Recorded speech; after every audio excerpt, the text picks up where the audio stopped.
Ladies and gentlemen, dear friends of CONVOCO, welcome to the 2025 CONVOCO Forum. Our topic this year is balance. Why did we choose this topic? Because balance is an important guiding principle. It's essential to ensure peace, stability, and prosperity. But just, ladies and gentlemen, think about one thing. Balance is also dynamic. It changes, and it can also be unstable. Think about human beings.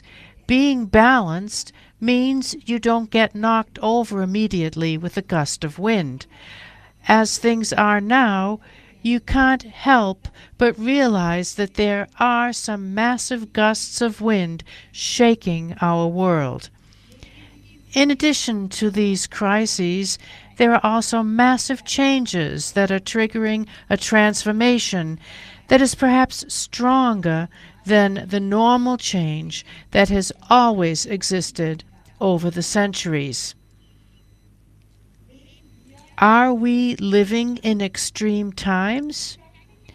We might be just too close to be able to answer this question.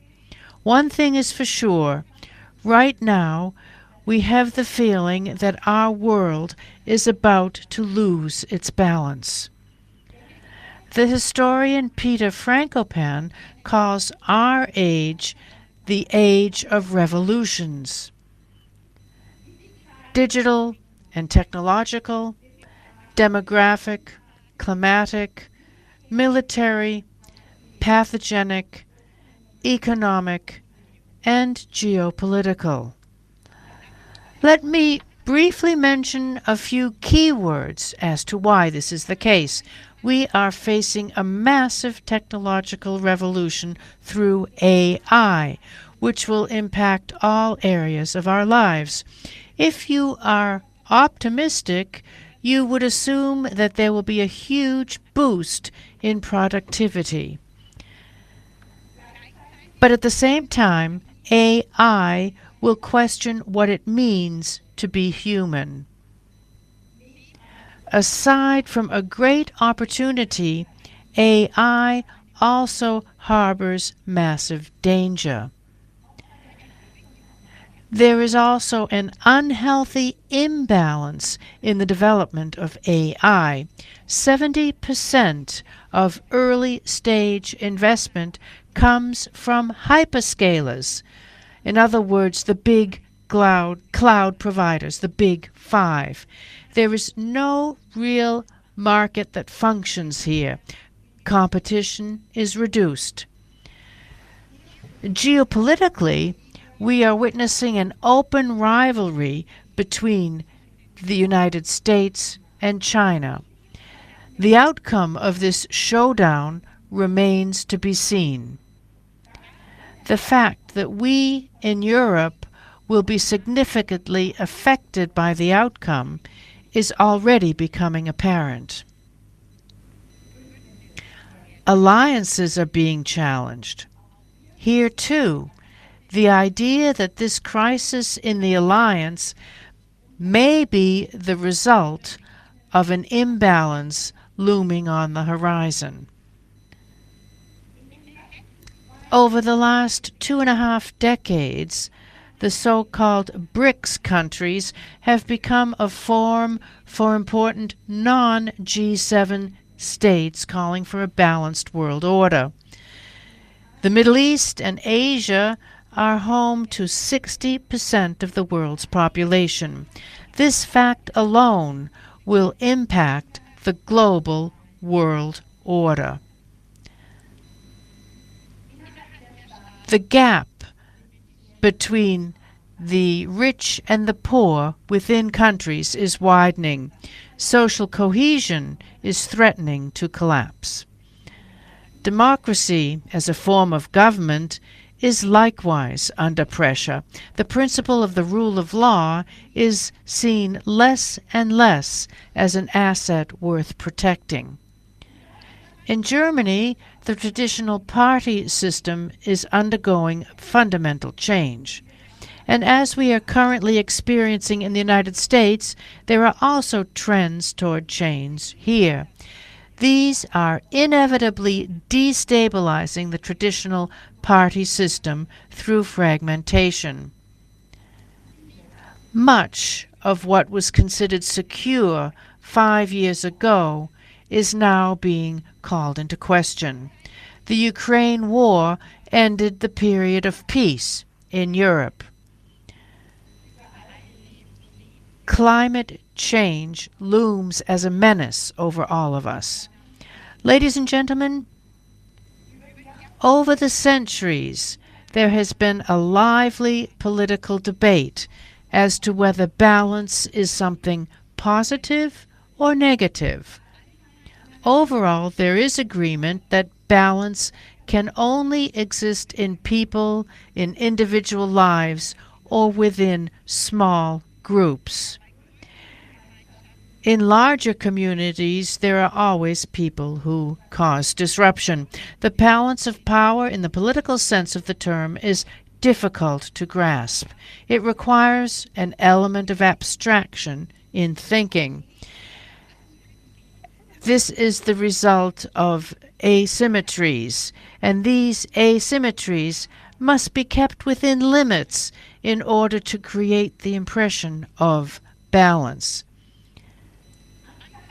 At the beginning of the 20th century, there was a recurring image in the art of a tightrope walker.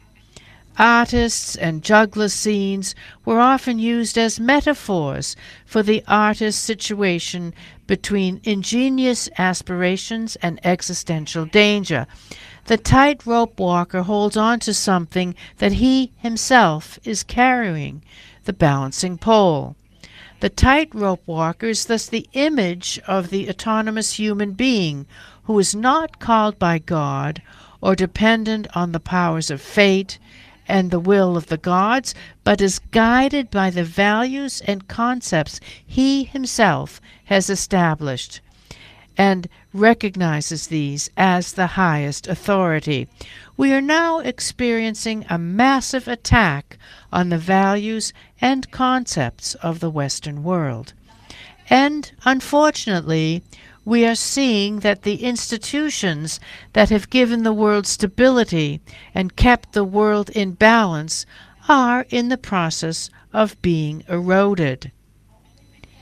Even if the stability was often due to a balance of terror. On the one hand, because they no longer reflect the real world, because they were created in a different century, and because they have lost their function. Think, for example, of free trade. We will hear more about that from Moritz Schulerich. He'll be talking about the imbalance that has emerged here. But on the other hand, because the institutions are being massively and willfully destroyed. Institutions in which we trust, however, are an essential building block for our societies and for our economy. Functioning institutions are the prerequisite for innovation to bear fruit. The economic model of capitalist societies is based on innovation. For this to have an economic impact, it needs to have institutions and trust in them, especially in the legal system. There are thinkers such as Darren Acemoglu who sees the decline of institutions as the reason for the decline in economic power. A system is in balance when the individual parts are in balance. Diverse systems cannot be in balance with each other. Here, the principle of balancing applies. Priorities must be set, and this presupposes that there is a common recognition of what is real, and that, ladies and gentlemen, is lacking these days. Today, we are confronted with a lot of truths. Finding common ground is a major challenge. This is the only way we can take measures and take action. The famous saying, pulling together, comes to mind. And in times like ours, calm and prudence would normally be the order of the day, so as not to lose our balance or run the risk of becoming even more unbalanced. Let's stick to the image of the tightrope walker. If you want to stay on the tightrope, nothing is more detrimental than fast, abrupt movements. Ladies and gentlemen, I'm looking forward to our exchange. I would like to welcome Professor Ignatieff. Michael Ignatieff is an internationally renowned thinker and historian. In his career, he combines the political and the academic. From 2008 to 2011, he was the leader of the Liberal Party of Canada and leader of the opposition. Today, he is a professor in the Department of Historical Studies at the Central European University, where he was rector for many years. His lecture is titled, Why We Have Lost Our Balance, Conviction and Moderation in an Age of Extremes. A very, very warm welcome to you, Professor Ignatieff. It's an honor that you're here. Thank you very much.